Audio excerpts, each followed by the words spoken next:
It's Enrico Pallazzo! Utah, give me 2. Pallazzo! Utah, give me 2. Welcome, everyone. See who introduces this episode. Yeah. We're fighting over it. You can tell. I hit the go live button, and as you can tell from just 20 seconds in, Govier's not with us. So this will be produced by Ben and I, and you will know it. But tonight, we are happy to be discussing MiLB League Leaders, be that pitchers, hitters, anything but managers, because that doesn't matter, right? We know that doesn't matter, Ben. That's why Washington was able to get rid of theirs as well as their GM. This, if you could fire an owner, this is an organization that really needed to do that. This is an owner who decided that he was going to fight against the Orioles regarding TV rights. And because he did that, they're screwed on money. Because they have an arrangement with the Orioles that really kills them on money revenue, I think still for like 3 or 4 more years. And they went into like the 2017 or so season thinking, we're going to win this court case. We're going to have all kinds of TV money. And so they said, okay, Mike Rizzo, you can go out and you can spend some money. You can sign Max Scherzer long-term. You can go get a Patrick Corbin. You can go get all these guys that ended up winning them a World Series in 2019. And then basically ever since, the court said, yeah, you don't win this case. And the owner has said, well, yeah, okay, now you don't have any money to keep Anthony Rendon, which, really did that hurt them. But, but to keep together the team, to make a better than crap offer to Juan Soto, to keep him in town, those sorts of things. Now, granted, where they are right now is in large part because of the Juan Soto trade, which I got to say, how many major league GMs in the last few years have pulled off a sell-off trade that good? Right. Preller didn't. No. Because he sold Soto shortly after, and a lot of people were making comments about that one. So, yeah, that one hasn't been bad. And honestly, this is a situation kind of similar to Anthopoulos in Toronto a decade ago, where, he made moves with a team trying to win and was, replaced, mind you, much faster that following offseason. But it took, as it will for Washington, several years before whomever comes in gets to actually make an imprint on the roster, because things have been set in motion now. Toronto's case, it was some veterans coming in and some big trades that moved prospects out. So they had to, draft and develop, as well as, of course, veteran signings. But here with Washington, it's a lot more about the next wave of prospects is already in your system. They were drafted by the, now gone management. What you need to do is not screw up what they did and add to it, which I think is, I don't know if that's harder or not. I think that's a more challenging thing. I was just because you can't bump a guy. Because, we've talked about it already. Washington has got a very unique pitching development system right now, but I like it. But then again, you and I both like 6'6", 250 guys, right? And they have a basketball team on the pitcher's mound. That is what they have a lot of tall guys. You suddenly bring in a development system that really doesn't know how to work with tall guys. You got to gut your entire system. That's just the way their system is set up. At the wrong level could hurt, and a coach that they remain at X level or bring in from outside could really elevate, which again goes back to the joke of, it doesn't matter about the managers. Of course it does. The coaches, everybody, it's all important. So anyway, we'll follow this with the Nats. But it is, of course, not the main topic tonight. That's going to be league leaders. And somebody who has played a lot of minor league ball and was once upon a time like a bus type guy, and then became good through a trade out of Pittsburgh, where we heard that before, moving to Tampa Bay. Tyler Glass now is with the Dodgers. He is back tomorrow night, I believe, depending on when you're listening to this, Wednesday night. I am terrified in fantasy. Why would they not have just waited another week, Ben, and let him have the All-Star break off and all that stuff? Other than maybe just they're going to put him in for 65, 70 pitches, something like that. I almost wonder if, I don't have this in front of me. It wouldn't surprise me at all if he still has an option and they might be able to bring him up, get him a major league start, send him down to AAA for a AAA start on schedule. Jeez. And then he could come back up and be on the major league team. Gotcha. Okay.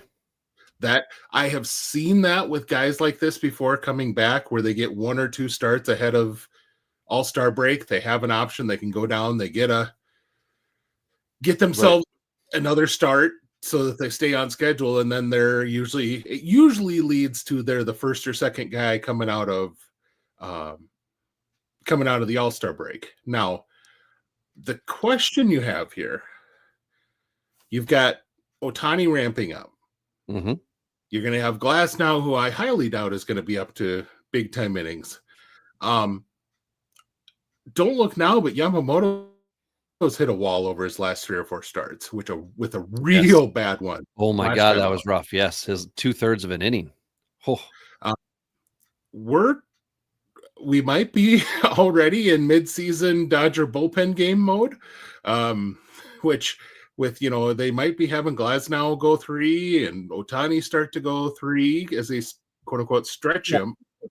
So Ben, I like the idea of just combining that, and you have the piggyback situation where you start Ohtani and then Glasnow comes in and you get what you get.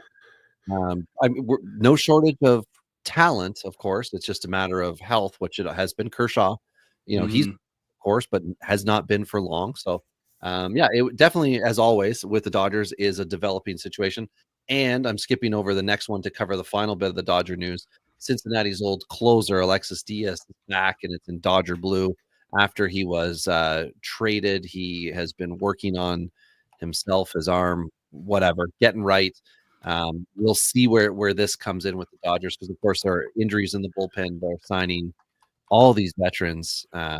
They are a magnet for people who want to win, and we'll see if this works out for yes. The numbers have been really impressive on Prospect Savant for Alexis Diaz the last few games. If you watch his games on that, velocity is right. It's really moving again like it was when he was at his best in the major leagues, but it's really moving within the zone. So, I mean, these are positive signs, I guess. It's a guy who just Diaz has always been a guy who was kind of okay control, never great. And when you lose it, that's just, quite frankly, it's a scary situation. So, but we'll skip back, or we'll hop back now on our list here. Mm-hmm. Rhys Hoskins out 6+ weeks. Robbie has in here, who is Milwaukee's first baseman? Well, you don't trust Andrew Vaughn? Andrew Vaughn going deep last night. Andrew Vaughn? No, I don't. I'm so sorry that honest to goodness, is like on a competitive team as Milwaukee wants to be. Yeah. Chad's on your case already. Yeah, it's true. Having dropped made a trade for Andrew Vaughn this year, I'm just concerned about the idea of Vaughn and Bowers as the first base combo. Oh gosh. And didn't they pick up don't they have another guy here? Who am I thinking of? Bobby Dahlbach's the other one.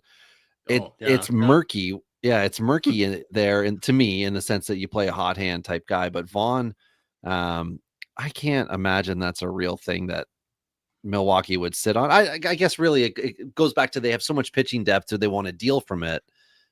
Because they did send down Patrick got sent down.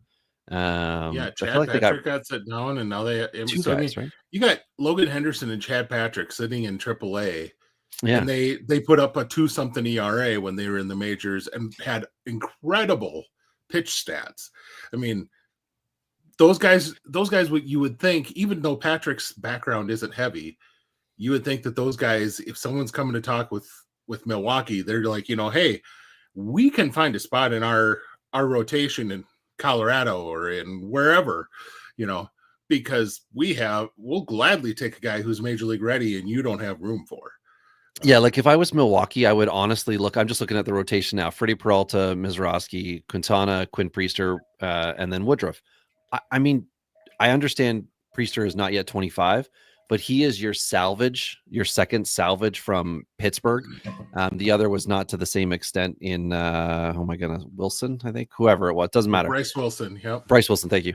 Trade Quinn Priester to fix the problem if you think Rhys Hoskins' absence is going to be major for you, and I'm sure you could fix it because you got an option. He's got what 2 or 3 years left, I believe, of control at least next season, at minimum.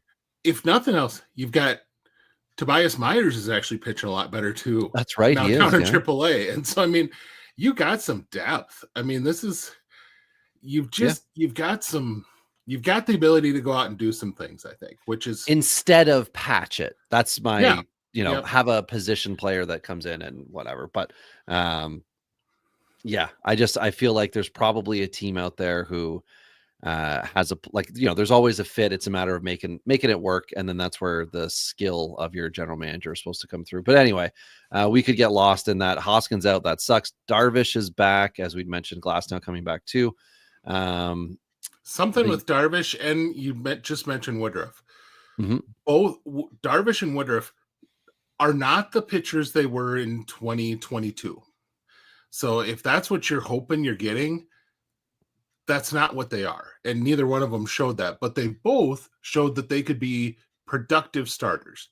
Darvish maybe less so in his start by stats, but the pitches were working. They were just pitching with more of a kitchen sink model and being veteran and knowing how to spot that. And Woodruff, I think Eno Saris had it that Woodruff was a 130 something location plus, and like elite is 110. So he was just unbelievable in that game, locating pitches. And that's what he's got to do now. He doesn't have 96.7. And so he's working 93.4 and using more cutters, using a different kind of curveball, using just different things that keep hitters honest. And that may not bring you back the strikeouts that you were used to with those guys. That's kind of where I was going with all this. So Darvish, names. Woodruff are going to be names that might be more valuable to you in a trade if they come up. Like if Woodruff has another start or two like this, I would be shopping him hard in your league, because you could probably get really good value for him. Yeah, that's a great point. And if you're in a points league, it's going to be more palpable to keep them. But if you're in a contracts league, those guys are going to be expensive for sure. So they would be worthy to move out for kind of the next man up or early established players. If you've got them, or if that's what you're looking for, somebody would say, "Oh, I trust that these guys are going to be able to do X, Y, Z." So one thing we never know, Ben, is what's going to happen out of a rookie. And the Yankees have called up one whose name is definitely going to become a problem for some announcers. Cam Schlittler. I so wish Bert Blyleven was still around, because he would just trip all over that one. Schlittler is a 7th round pick in 2022, and he has quietly been very good at throwing baseballs this year. He's been tremendous this year. Between AA and AAA, he's got 14 starts, 76 and 2/3 innings, 99 Ks, 26 walks. It's all good. It's good. And who was it that went down? Clark Schmidt, right? That's the reason that he got opened Tommy up. John for him. Yeah. So this is a very fun window to open for Schlittler. And we'll see how that goes. We've also seen over the last week, Ben, I know you got the bigger list. We've seen Colson Montgomery come up and have Hall of Fame numbers out the gate. Kennedy Corona of Houston is another one who's up. He got promoted, and I think there's a little bit of like, ooh, Houston promoting a center fielder. Let's pay attention. Yeah, if he hits 220 at the major league level, we should all rejoice and be happy. This is an elite defensive outfielder, very, very good athlete, who I think is in like year 9 of the minor leagues and has still not figured out how to make contact. There you go. Probably not coming. Just There's a good question real quick. Mm-hmm. Are we live streaming the draft? And the answer is negatory. Now, I will say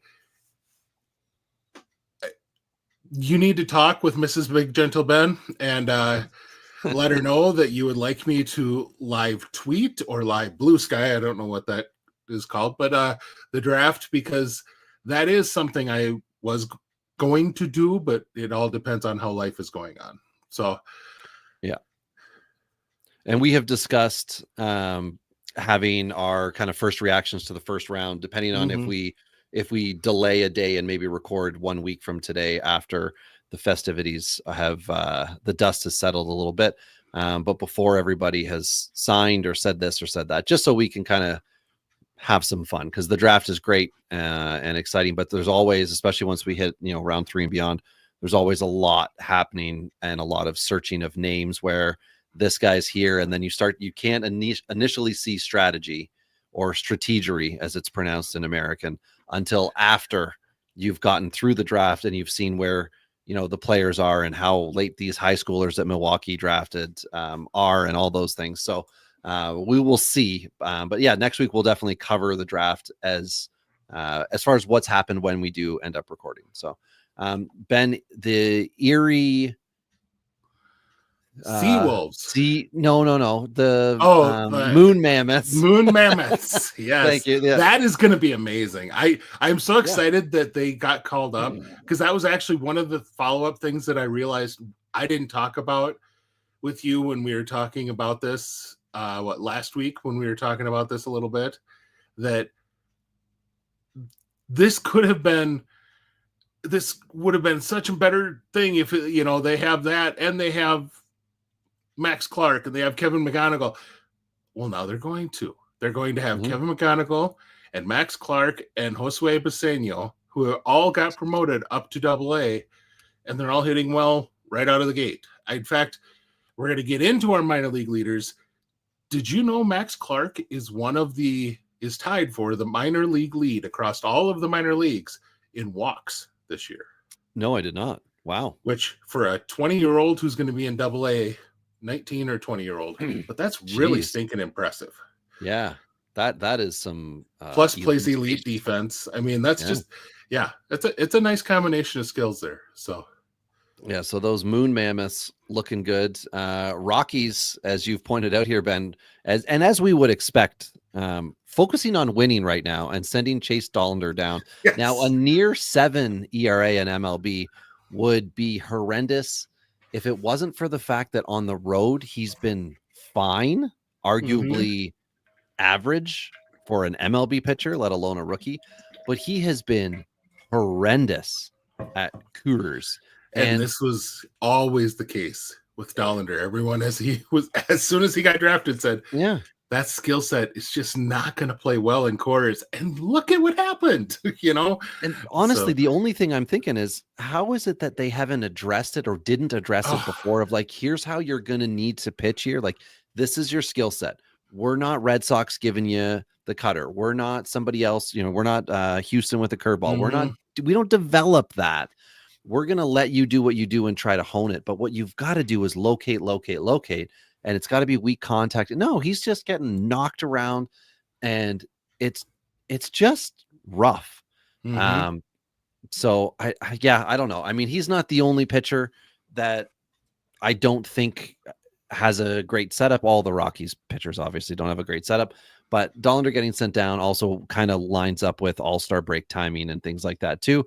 So I don't know that he'll come back up immediately or whatever happens. We got roughly 10 days, I think, before we would be seeing him post his last start anyway. So either way, not ideal. I've just seen, who was it in the chat that just said, Chad just said that Richard Fitz of the Red Sox got sent down, and he was start fine, but that could be a timing thing, kind of as Ben had mentioned earlier, with Glasnow potentially. Now Alek Manoah of the AL East leading Toronto Blue Jays, who are on a 9-game heater right now and playing way over their heads.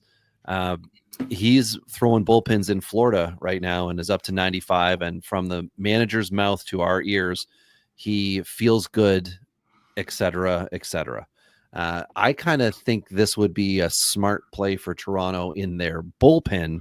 Yeah. If their rotation seems fine, do not rock that boat. You're only going to need 4 starters in the playoffs anyway.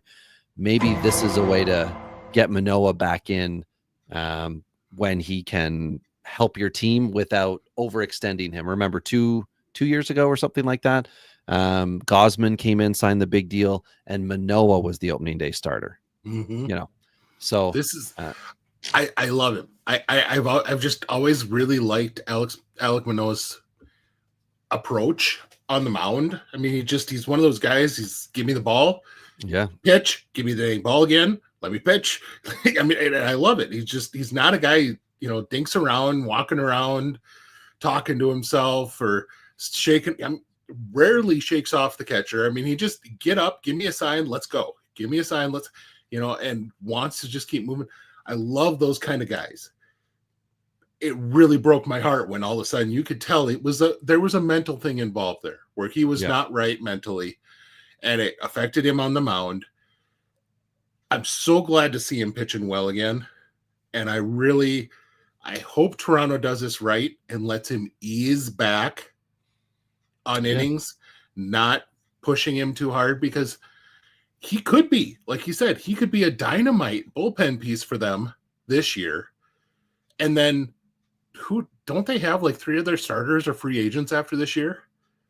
I think Bassett, Scherzer, so there's at least 2.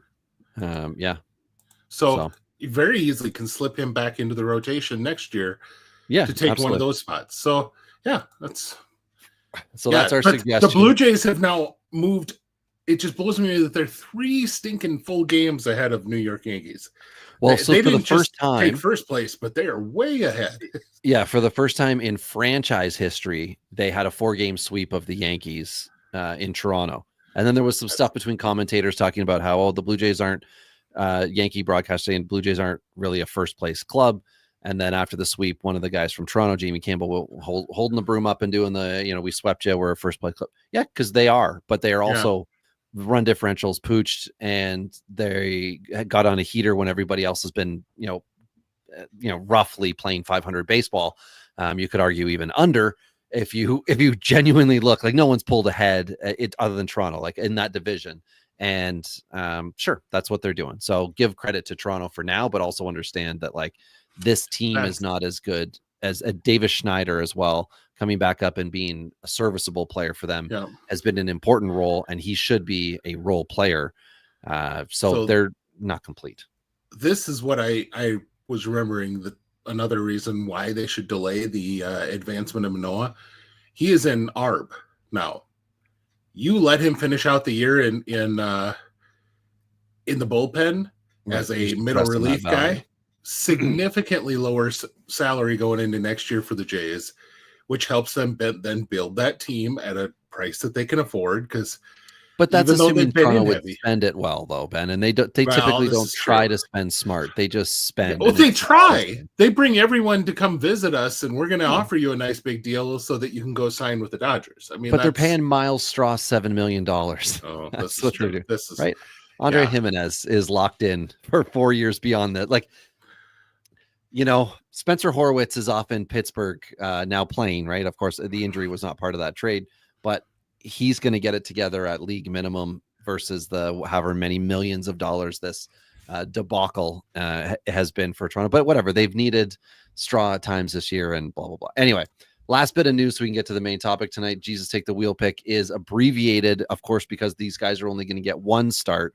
So this is more of a general thing that I didn't realize the stock had fallen so far. But to be honest, I should have, because outside of the deep dynasty leagues I play in, Logan Allen has been an afterthought for a year, like a full calendar year.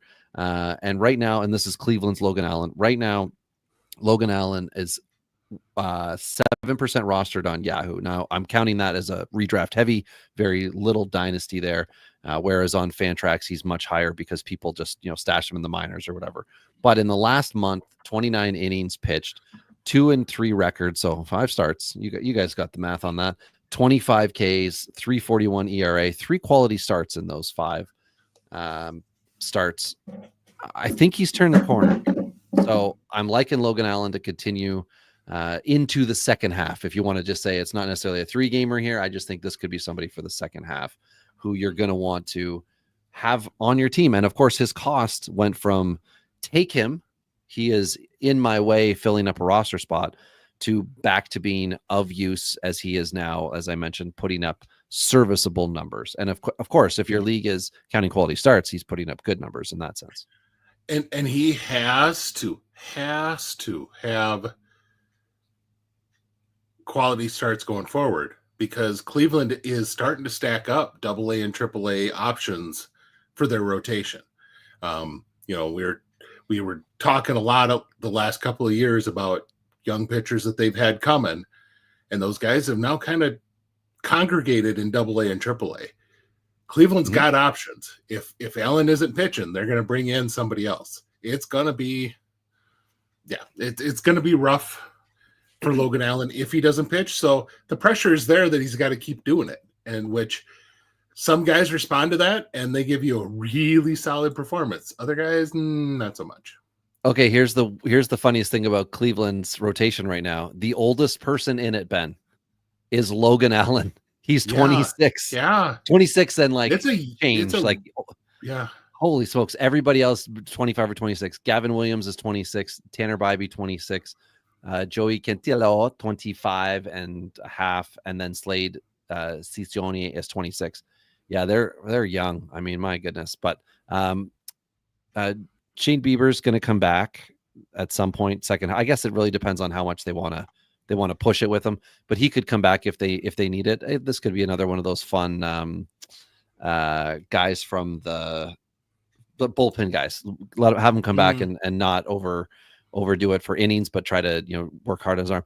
Cleveland's done a good job of resurrecting some dudes too. Nolan Jones was absolutely horrible to start this year, and they didn't throw him down in the minors because he didn't have any options, and they didn't try to DFA or whatever. They stuck it out with him, and now he has been better.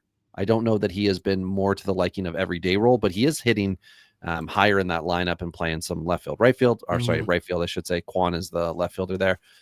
Bo Naylor, just like rough. And then Brian Rocchio, who was so bad they sent him down.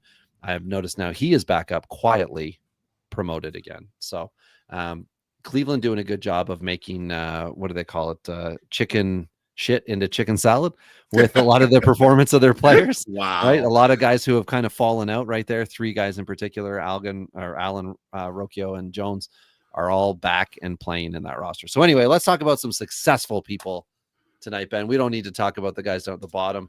We're talking about MiLB league leaders in various categories. So did you want to start it off as you have organized this here with home runs?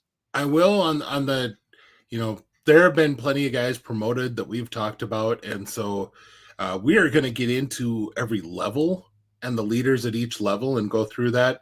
But I just thought for a few, stats overall, it'd be interesting to look at. Home runs in the minor leagues. Ryan Ward in the Dodgers system with 23. Bob Seymour in Tampa Bay's system with 22. Lázaro Montes of Seattle with 21, and apparently another one again tonight. Mm-hmm. So he is actually now tied for second, 20 years old in AA. Impressive. James Outman, who can't seem to hit anything but a home run.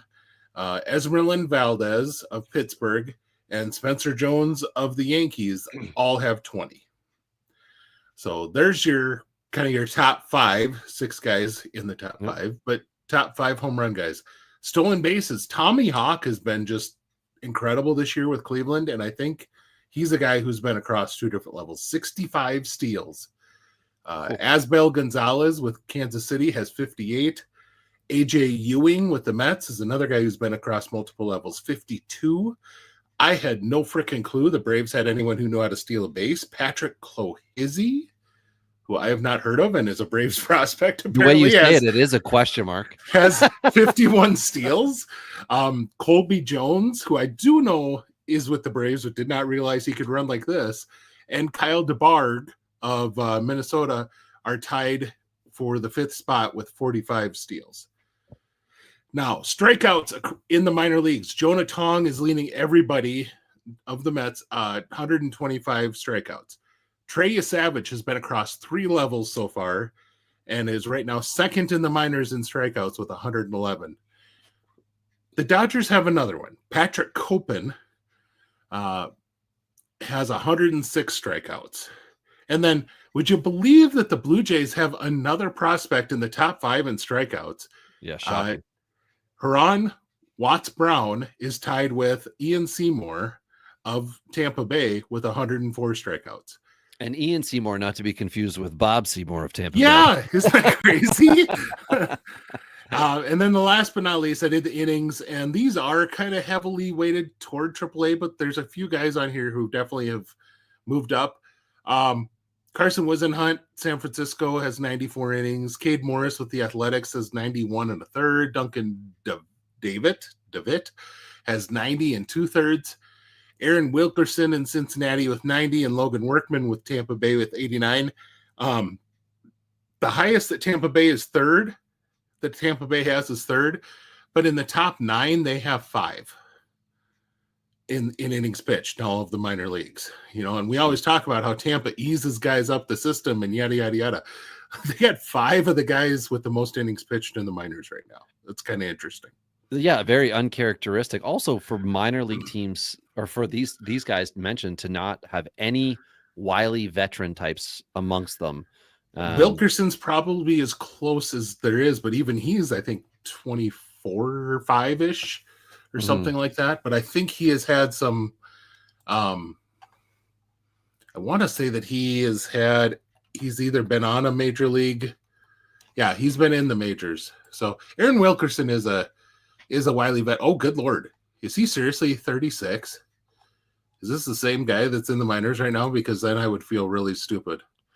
Like, I was thinking more of a Casey Lawrence type. So maybe this is that type. Yeah. Here's why, is because he's been in Korea for a couple of years. There we go.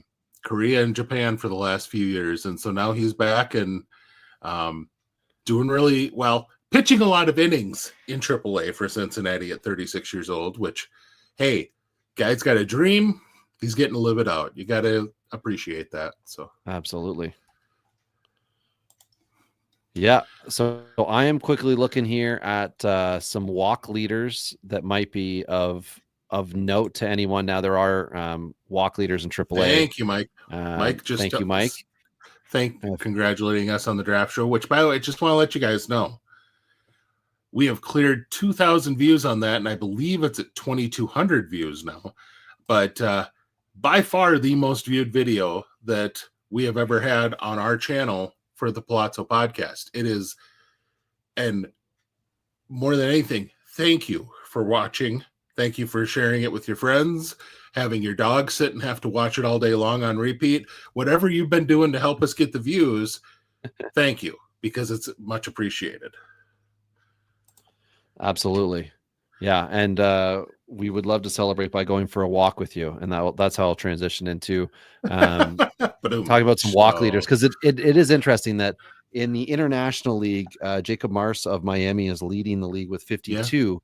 Yeah. But that puts him outside the top 5 when you move to the PCL, or Pacific Coast League, the other AAA league, for anybody who is unfamiliar, as we do often tend to just switch around and talk leagues and sometimes forget to mention the levels. So AAA specific. Logan Davidson, wily veteran first baseman with the A's organization. He's got 60. That's just kind of what he does. He is your prototypical AAA guy. But we don't know if they're, I know he's been up. I'm going to very quickly look at his major league time. I feel like it's been pretty brief. Yeah. He was up MILB stats this year, 9 games, 20 at bats. That's it. Yeah. So 27, he's not the 32-year-old, what have you, but we'll see if he gets another shot here. Alex Freeland with the Dodgers. He is 59. He's having an excellent year for himself. He is a top prospect, no matter where you're looking. And Nico Cavadas, formerly of the Red Sox, now languishing with the Angels. He's got 59. However, he does have almost a 2-to-1 strikeout to walk ratio with 59 walks. This is your 3 true outcome guy, because he does have a bunch of walks a bunch of Ks and a bunch of ding dongs. He's got 17 home runs on the year, which puts him in the top 5, puts him in 4th in the PCL. So, yeah, as far as walks go, I guess there must be worse pitching, or these guys have better eyes in the PCL, Ben, because the top 5, even Marco Luciano, remember that name, everybody? He's up there with 52 walks. His OBP at 344 is frustrating, very frustrating. Yeah, Joe saying 2-1 strikeouts to walks. The Angels are well known for fixing those types of problems. Yeah. I'm picking up on your sarcasm. Yeah, exactly. So yeah, so we can talk a little Erie. Do you want to move to Double A, or do you have any other? Let's not that we can't circle back. Double A walk. So some more walk guys. We've got those Erie Moon Mammoths. Damn it! I gotta figure this.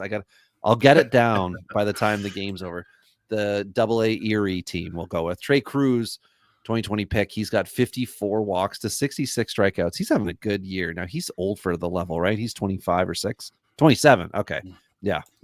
So he's doing, I would say, as expected, he's defeating the level and should be. I would bet that he's going to lose some playing time here when the 3 guys come up.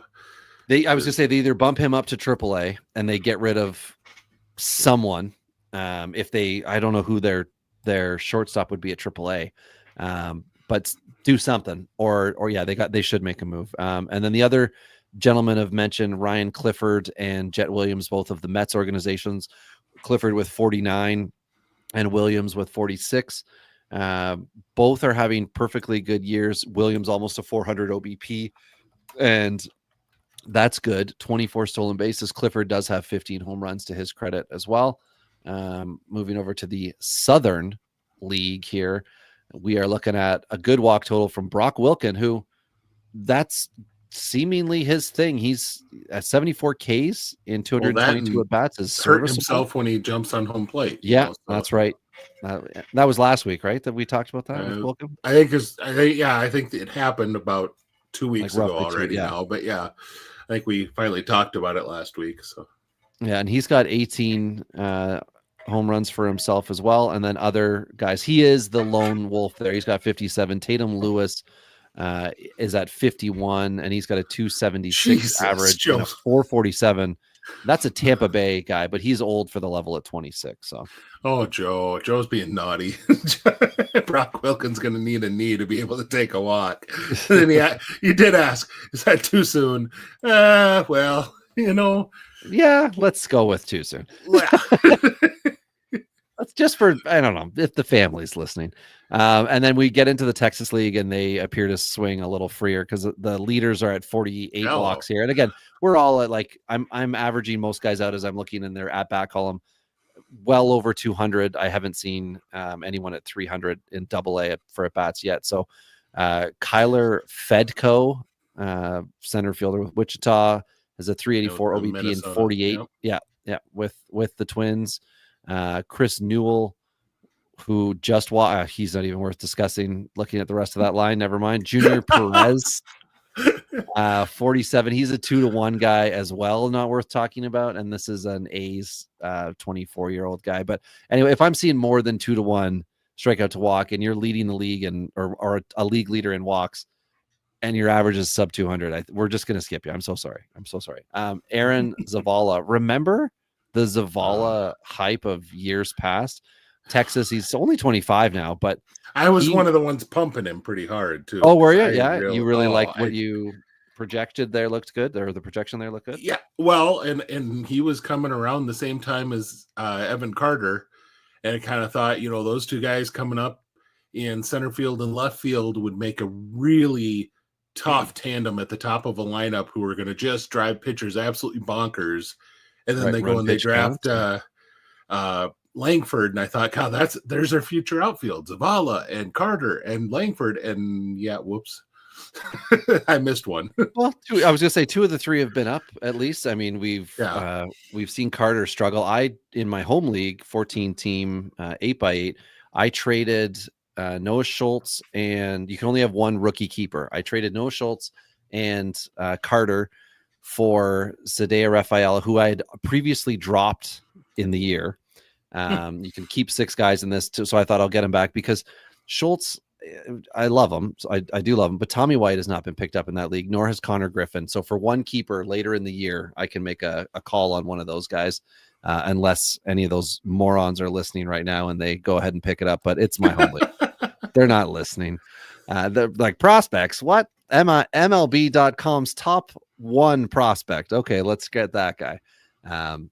But anyway, that's how Joey Bart got held for like 3 years in that league. So, yeah, before we go down any lower, Ben, should we cover some more fun, exciting things? You got the dingers, the stolen bases for these guys. We've got some good guys doing things with average here. No one overly impressive with minimum at bats in the Texas League. Only 2 guys 300 or higher. Lou James Grover, who we've talked about recently, and JJ Weatherholt. They're the only 2 guys in their lines. And Weatherholt is not there anymore. Weatherholt got promoted out, this last week. It's pretty rough as far as trying to find. I don't know what it is about AA this year. AA has been that this year. It seems like it's a tougher. Yeah, like even top 10 in the Southern League, I don't like. We're under 270 by the time we hit 10. By the time we hit 7. 2 guys over as well, Sal Stewart and Hector Rodriguez. 310 and 301 for Rodriguez here. And these, of course, are Reds. But yeah, I guess I would expect contact bats to be amongst these guys. And about the only one who's doing decent in AA is in the Eastern League. Yeah, naturally, he's one of the Moon Mammoths, Max Anderson. And he has had a heck of a fun year. But yeah, even that, other than him, there's one other guy hitting 300 in that league, and then it just drops real fast. One guy I want to note, just because he's kind of up there, and I know how much you love to talk about catchers. Cooper Engel has really been hitting well lately, and Cleveland obviously has not got their catcher of the future because Bo Naylor has just really not been good. If Cooper Engel could continue to do what he's doing here in AA, there's a chance he could show himself to the major league level by the end of the year, which that would be a fun thing to actually have a catcher that can hit with that lineup, because it feels like they're wasting a Jose Ramirez, and that really makes me sad. And like we've seen Cleveland for years now go with a veteran catcher and punting average, and then they gave Naylor the job, and it has not been smooth sailing. But I don't know if they're working on his bat yet, or if they're still just making him a professional major league catcher with an eye on, we're going to work on this, the offseason, blah, blah, blah, lock him down kind of thing. But we've seen other catchers who had offensive promise just disappear. Kyber Ruiz comes to mind, that big contract with it. Maybe that's the reason why the Nats cleared house, right? Just that Ruiz deal alone doesn't look so good anymore. But yeah, things of that nature, right? Where you look for Connor Wong's another offensive catcher who's just plummeted this year too. So I don't know. Obviously, it is one of or the most difficult job. The most former position players who have become managers are former catchers who have done it. Mm-hmm. It's different game behind there, different type of guy. But yeah, like it's not settled in Cleveland, and I would almost wonder if they would look to just add a guy if they think that they have a shot this year. Just for the sake of like, hey, Naylor, you have got us here. Watch and learn. He'll play, of course, but also you're going to watch and you're going to see how, like a Jacob Stallings type, or are you thinking like another level up than from that? I think you'd like to invest a bit more in. I don't have a perfect example of like an expiring catcher, veteran catcher, like a Russell Martin type. I was going to say like a Travis d'Arnaud if he was available type. Yeah, but he signed that multi-year. But that would be the type, right? Somebody who can tell you, here's how I'm a pro, and also a starter, not just like I've been a career backup. You don't need that guy.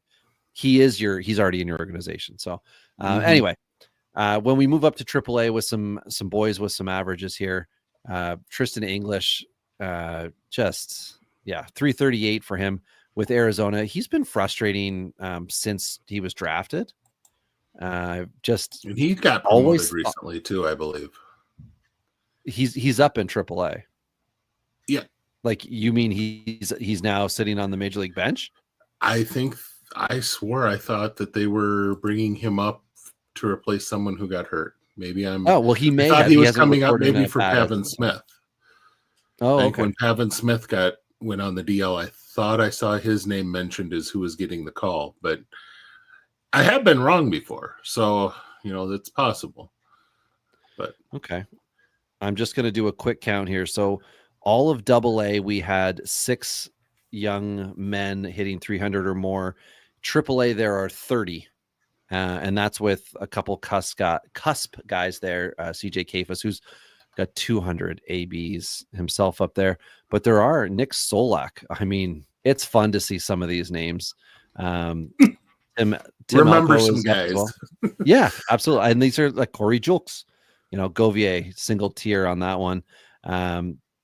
Yeah, these are Justin Crawford with July 6th, with the Phillies. Diamondbacks select the contract of outfielder Tristan English from the Reno Aces. So just happened here in the last couple of days. So he is an at-bat away from an official debut.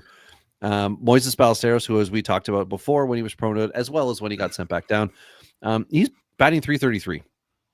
So hitting is not the issue here. Yeah, he is, to me, very much like Gabriel Moreno offensively, but he does not have the reputation defensively of, oh, not at all. Yeah, this is our guy. So I think you had possibly talked about the first base shuffle, which is an excellent time for me to state right now. I feel like one of the most underrated players in fantasy baseball is Michael Busch of the Cubs. His stat line is very good. I roster him in one league, but remember, this was like the Jackson Ferris trade, before, right? It was Zaire Hope too, and Hope, and now you see why they were willing to give up that much. Yeah, both sides, right? Like the Dodgers were giving up on somebody who had come up and been put back down, and it didn't click. Now, if they could find a way to deal James Outman to somebody else to give him another shot somewhere, that would be fun too. But anyway, Ballesteros. If you go by purely offensive, as in fantasy stats, Michael Busch should be your starting first baseman in the National League in an All-Star game. There are other things into play, and I know I'm going to torque off Cubs fans, but right now, if the season ended today, Matt Olson is winning not just a Gold Glove, but a Platinum Glove at first base. He leads all of Major League Baseball in defensive runs saved. That's crazy for a first baseman. And plus, he's also hitting pretty well. He just ended like a 35 game on base streak or something like that. Jeez. He's like the only thing in Atlanta that's been consistent all year is he plays every single day and he's getting on base almost every single day. That's about all they've had going for him all stinking year long. So should have signed Freddie though, right? Right, Ben? Should have signed Freddie. Though, I really do think they gave up one of the best people in the game and they got another really good person. And that's, if you're going to do that trade, Freddie for Matt Olson, that's a pretty darn good back and forth trade. Well, that would be a good one to check the fallout of, right? Freeman leaves, you trade for Olson. They gave up Langoliers and who was it? Was it 2 guys or 3 guys? Ryan Cusick or something like that. Yeah, that's right. Roy Bersalinas. I don't remember if he was in that one or if he was in the Sean Murphy deal, but essentially, you gave up prospects for a proven guy. That's the standard. And then with Freeman leaving through free agency, they would have got a pick. So I wonder how that deal looks for Atlanta now. Like, was that an Owen White, something like that? It would have been in that. Yeah. Oh, Joey Estes was in that deal. And Christian Pache, who was a big deal at that moment, but obviously kind of blew up. But yeah, it was Cusick, Estes, Langoliers, and Pache were in that deal. So it was 4. Okay. Yeah. And I don't remember. I'd have to look up what it would have been, the 23 draft. Yeah. Yeah, that's what I'm to thinking. see who the for the It's either the 22 or 23 draft where the Braves would have had the I feel like it would have been pick. 23 they had it. Because he's been in LA. I believe this is his third season. So let's see. Yeah. But anyway, that's. Yeah, while we look that up, Dylan Beavers is also doing quite well for those who are curious what's going on. If there were any Baltimore prospects left. Yes, Beavers is still down there. He's hitting well over 300 with a 400 or 407, I should say, OBP and 911 OPS in general. 10 dingers, 19 stolen bases. Looking like a very complete player here. But again, there is no position in Baltimore, despite the team having a crummy record. It'd be a fun thing for them to trade out some of those veterans. Joe beat me to it. I pulled it up just a second later. And Burkhalter has worked around injuries, but we had that conversation of, now with Schwallenbach and everyone going down, Burkhalter is actually in the conversation for guys that could potentially make a start by the end of the year. So that's not turned out to be an all bad trade. Well, I think Rich Hill also, once he joins Atlanta, he'll. Well, Jesse Chavez just got the call back again. So, did he right? He seriously got the call back over the weekend because that was a highlight story on my AP feed when I went to go make the sports page, and I went, "Oh my gosh!" I don't think anybody else in South Dakota gets a flying leap about this story, but it just makes me so happy to read it. Sure, that's a good one. Okay, so just to finish off with a couple of 300 other guys, there's a few of those Washington Nationals who are without a leader at the moment, but Brady House is over 300, as is Robert Hassel. Trios here, and then taking a quick dip back to the PCL, Pacific Coast League, Jordan Lawler is also well above. Samad Taylor, if you don't do it, guys, don't do it with Samad Taylor. And then as far as names, we will be happy to say Harry Ford. And then here's our veteran on it, Trey Mancini, who was he with Arizona doing this? Yes. And I can't remember if he opted out or not. But either way, he's batting over 300 as well. Yeah, there's at least an opt-out clause that may or may not have been triggered by him. But yeah, so there's some guys doing well there, and then a few guys down below. Asturi Ruiz's average is quite well, but he's now a Dodger, which bringing him up for the playoffs would just be insane if they did the you're just going to steal bases thing. Gore, was it Gore who did that?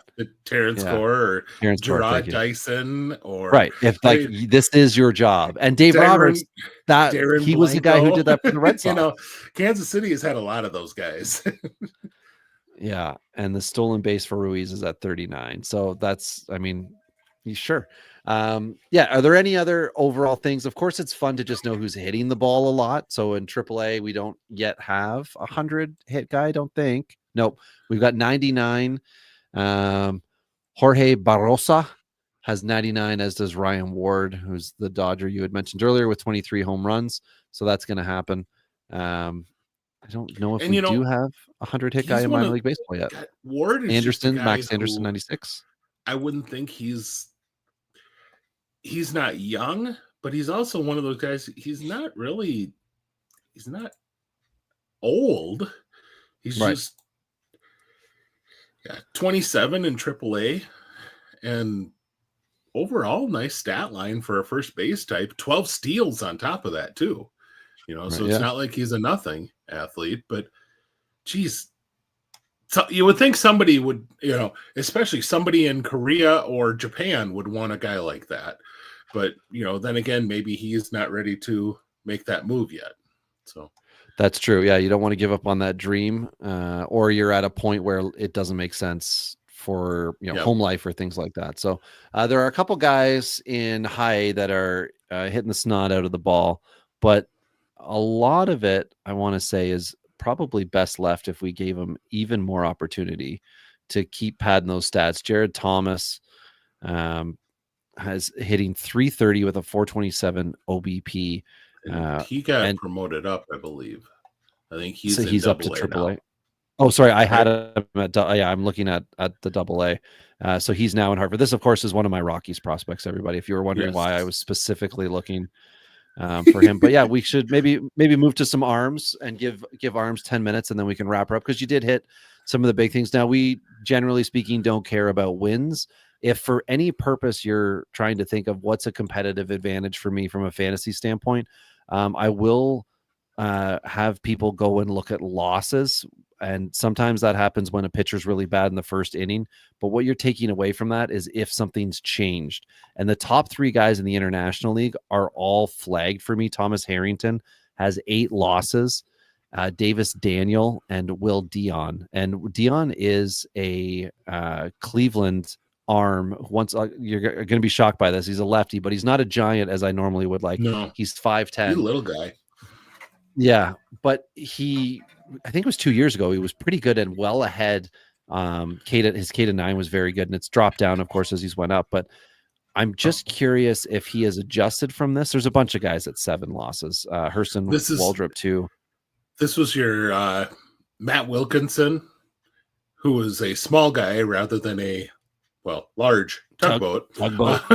But similar stuff that in A-ball worked really, really well. And now he's gotten up to double. Yeah, exactly.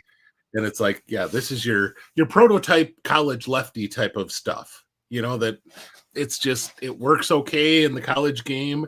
You get into pro ball and you probably do just fine in low A and in high A, but then you hit double A and triple A and it's not so good.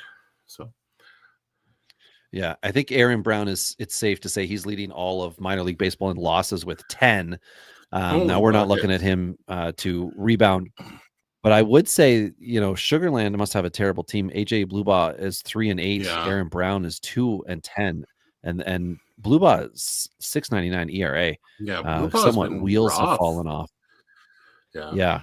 There are some bad ones here, and Caden Dana's on this list as well. He's 4-6, so he at least has won some games. But he's also got a bad ERA too. Yeah, he's looking again. This is AAA, and he's from prior to this year. He had MLB experience before he had AAA experience, so he's taken a step backwards. 6.23 ERA for this young man. He's right around a K an inning for himself, but not looking outstanding. Now, if we go to the Moon Mammoth League here, so who has been playing against Erie a lot in AA? It looks like Manuel Mercedes and John Michael Bertrand, as they are San Francisco prospects with 9 and 7 losses. There's a bunch of guys, Po Yu Chen, 7, a bunch of guys we're not going to need to worry about for fantasy purposes, at least. But yeah, what I was trying to get at here was you look to see, does a guy have a bunch of losses early in the year, like Thomas Harrington, let's say? Does he straighten it out?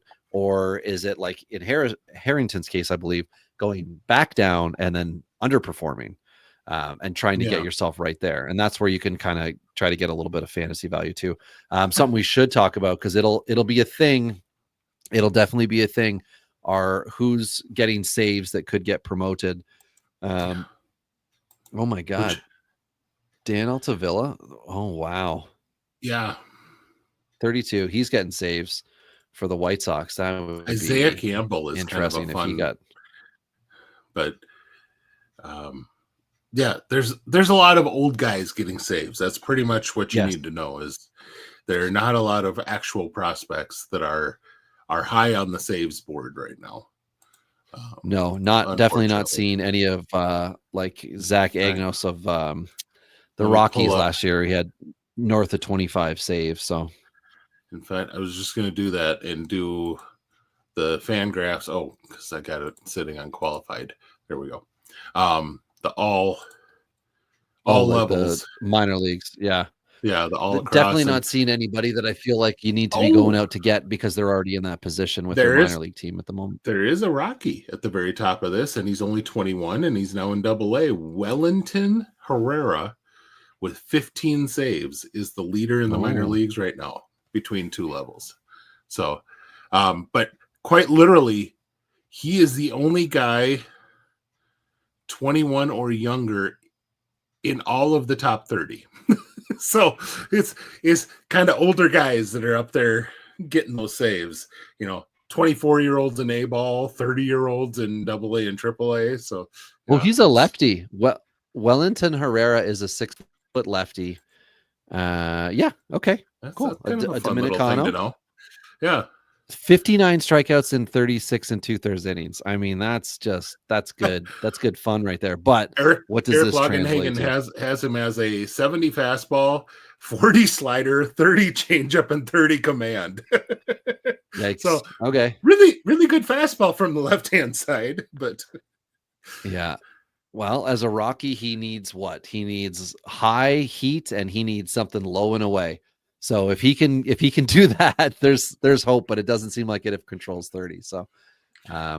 what he's not bad this year as far as his walks per nine. I was just going to pull up the percentage, and actually his percentage isn't bad. 8.6 walk percent. 8%. That's not terrible, especially when you're striking out 41%. So right. that's a real nice strikeout to walk rate. But no, that's so there's those kind of guys to look at on the minor league leaderboard. He has already made a jump up for a level, but usually where you need to start paying attention to minor league relievers is when almost always when they've made that second promotion in a year. That's when you're like, okay, the club sees this guy kind of needs to be fast tracked because we're trying to push him toward the major leagues at this point because he's got the stuff. Peyton Pallett is another one I'd like to mention. Yep. 9 saves, but ERA is not pretty. But that's a former top draft pick that they've now fully converted into the bullpen, and he's been doing some closing. And I think, it's Chicago White Sox. He could definitely get some time with the Chicago White Sox by the end of the year. So, well, I mean, Noah Syndergaard, I believe, is now in that organization after taking a year off. So, yeah. I've got a stat for us to wrap up on, or it's not a stat, sorry, a category for us to look at with pitchers. As far as you're not going to find this under your fantasy leagues, but it is sometimes can help you see through the weeds. And it's not an overly complicated one. Every site will have it, is the average. So the hitters average against a pitcher. And Joe Boyle at AAA has a very good one. Mason Black also has a very good average. And then Jonah Tong, who is the talk of a stud. Yeah, talk of the town right now. I'm almost afraid of it because it seems like it's come on so strong, but that's what happens when you have this outstanding of a year. His average against is 141, and then there's Rodney Boone, who is what you can guess, a lefty Cleveland arm, a 25-year-old in the same position. He's got a 191. Yeah, Joe Boyle. Yeah, which again, Tampa Bay throwing so many innings out for their starters. It's almost like they're wondering why they haven't had injuries or something. So Brody Hopkins is just over 2, Ian Mania, Shane Murphy, a couple other arms, and then Texas League was the last one I wanted to have a look. Henry Baz has a 199 ERA. That's a Sandiagan. Always fun to just check those out because sometimes the tail of the tape, you give up whatever, a couple walks, something like that, and then the run score and your line looks like crap. But realistically, the pitcher might have a way in which to be better, rest a game or things like that. And I guess we can see who's been giving up 1 million. Oh my God. Roman Angelo has given up 18 home runs. I feel like this 25-year-old could be losing his job soon. Anthony Molina, Double-A pitcher for Anthony Molina is only 23. He's in AAA for Colorado. I think he's actually had some major league time. 352 batting average. That is the highest among anyone with 50 or more innings in the minors this year. Wow. 352. Ouch. Oh, there's Aaron Brown, who we already mentioned. 351 average for that poor bastard. My goodness. Mason Albright. Remember Mason Albright? Remember when he got drafted? Once upon a time. Yeah. Lefty ended up with the Angels, traded to Colorado, I think was the deal. Could have been a Kevin Pillar trade, maybe something like it. It was a veteran type thing. 6.60 ERA for the former high school drafted guy, 45 innings, giving up 12 homers, which is where I saw him. Not ideal for this guy. How old is he now? 23 or 4? 22. Still young, but he's like a journeyman minor leaguer to me already. But I don't know. Maybe not. He's been babied a bit. 365 and 2/3 innings. So anyway, there's a whole bunch of your league leaders. We dipped into the negative because it's fun and exciting for us. But yeah, we had talked earlier, and I think we'll reiterate again that we'll figure something out for next week, whether it is a first round or a draft recap, as to what's going on, and then kind of some first impressions as to what the teams did. Of course, the players are going to go where they go. If there's any big surprises, we can talk about that next week too, but it is All-Star week. So baseball news should slow down as the week goes on, but that doesn't mean there won't be impactful news. And of course, with the draft, we'll do a full recap the following week of July 21st. So if by chance anyone is busy, things are wonky, by the 22nd, the Tuesday, I'm sure we will have found a time to sit down and hash that all out. And then we're going to have to wait a month and see where everybody, or not where, but see who actually signs. And then we can do a real proper congratulations or shaming of various organizations and their drafting. That's always fun. Yeah. It's always good to let folks know how stupid their team is. You know, mine does it for me every night. So that's just, which makes me wonder why I keep watching them, because it just, I am very glad that I have not yet destroyed a TV this season. So that's how I've become a fan free agent in MLB. Was telling myself it was okay to not have an allegiance to a team that's leaders within the organization frustrate me so much that I just don't enjoy it anymore. And I mean, I'm a guy who was happy to kill 90 minutes either way, driving in to go and watch a game on a Sunday afternoon and go through a line of, depending on how popular the team was, between 25 and 50,000 people to go and watch some baseball. And I turned that switch off a few years ago, and it's been excellent because now I can just watch baseball in general.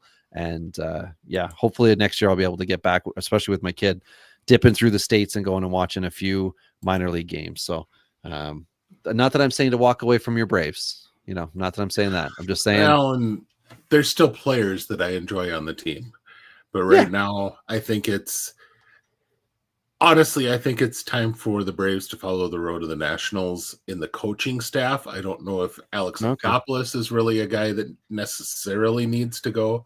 I mean, he's locked up so many players, right? Like, it's his drafting is what really concerns me. And I do think this is a great example for folks who don't follow the draft, don't follow international signings. The Braves losing almost a decade's worth of international signings has really caught up to them the last 2-3 years, because as they are trying to make that splash trade, there's just no depth in the minors. And they've been having to draft to fill roster spots in the minors. And so when you're drafting a college catcher in the 19th round, rather than taking a flyer on a junior college pitcher that could turn into a pop-up relief prospect that could, be a guy that you package with one other guy to get a solid bullpen piece, that's what you need. You need the freedom to be able to go after those type of players rather than drafting to make sure you have enough catchers at A-ball. That's kind of ridiculous. But it's what happened when they did not have the ability to sign those players from Latin America. It really hurt the system. And you're not starting. This is like year 3 or 4 of the real impact of it. And it's kind of the back end of it, because they've kind of now traded away anything that did still have value. And so it's pretty much, I think, as far as hitting prospects go, it's Nacho Alvarez and not a whole lot else. And even in the pitching, there's some until depth. This past year, right? They picked up a big arm, Rowdy Reyes, Drake Baldwin. So Joe, I think slow burn on Drake Baldwin. Do you agree on that? Like, high school drafted catcher. I think Drake Baldwin is a slow burn candidate. I have one share in a deep league, and he's not looking great this year. Baldwin's Drake Baldwin? Are you the Braves catcher? Oh, who am I thinking? Sorry, I'm not thinking Drake Baldwin. Let me check. Let me look at the roster. Dang it. It's Oh, it's Montgomery. Sorry, it's Nick Montgomery. That's the catcher I was looking yep. at. He was the high school guy last year, I think, drafted whatever round, doesn't matter. So Yeah. Ben, what is a prediction of something fun, exciting, crazy, stupid that you think is going to happen in the draft next week? You give one, I'll give one. I think that you are going to see Ethan Holiday be the second or third high schooler off the board. That Okay. would not surprise me at all, and especially with a lot of what you're hearing right now. Would not surprise me at all if he's the second or third high schooler off the board. I think Ethan Holiday to the Rockies, and I think that we're gonna go lefty, and then wild card, and then Ethan Holiday. And I think it's because of the BS of the teams talking to agents about money and signing and all the things that make the MLB draft what it is. Honestly, I think that this move so close to the draft for Washington almost certainly locks them into taking Anderson or Liam Doyle up top. Yeah, you take a call. In my opinion. Now, I might be completely off on this, but to me, it locks them into that, which then you start pushing him down. There's no way the Angels are taking a high schooler. Right. And then, then it's 3 to Seattle. And you're hearing a lot of how Seattle would love to have the opportunity to take Seth Hernandez. And Seth Hernandez going there would be the first high schooler off the board. Or they also really like Eli Willits, and that could be the next one that goes off the board, which then would make Colorado Rockies taking Ethan Holiday happen. Right.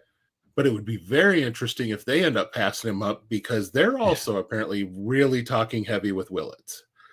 And so if Ethan Holiday got passed up by the Rockies for Eli Willits, that would be really fun. Yes, I mean, just for what it would throw the chaos of in the draft. That would be a fun, because I don't know where Ethan Holiday goes after that, because you're getting down to where teams are going to need some pretty big money for him. And it could get real interesting how far he might dip after that. Because in our mock, I took him third, I believe. Yeah, third to the Mariners. Cade Anderson, Jamie Arnold were 1-2. And you could easily put Doyle in at 2, I guess, instead of Arnold, or whatever. Then Holiday, and then I had Alva Arquette, who I'm gonna say at the time must have had something, because I tried to get 2 sources for any of the top dudes top teams as far as like what made sense and have I seen anything for a connection. So either way, we know there's going to be high schoolers going. But yeah, if he was to drop, so I guess that could be the other fun prediction is what's the latest we could see Holiday going? I don't think the White Sox get a chance to draft him. 6. I'll say he won't go past the Pirates. See, I think Cardinals might be a tough organization to sign him. But they are very much like the Red Sox. Someone seems to always fall into the Cardinals' lap, and they just gobble him up. JJ Weatherholt was a great example last year. This is a guy who a lot of people had as the top talent in the draft. Falls in their lap. They sign him. Yeah, if that were to fall to the Cardinals, no way does he get past the Pirates, though. That's just, which I got to admit, that would be so disappointing and yet so exciting. To have Ethan Holiday and Paul Skeens potentially on the same team eventually would be great, but you're already having rumors about trading away Paul Skeens. So what is going to be left there by the time Ethan Holiday is ready for the major leagues? Thomas Harrington, but no control. Anyway, all right, let's wrap it up and go enjoy our lives. And we will be back next week with something draft related. And 2 weeks' time, we will absolutely break down the draft as we see it and all the fun going on. So everybody enjoy your all-star breather.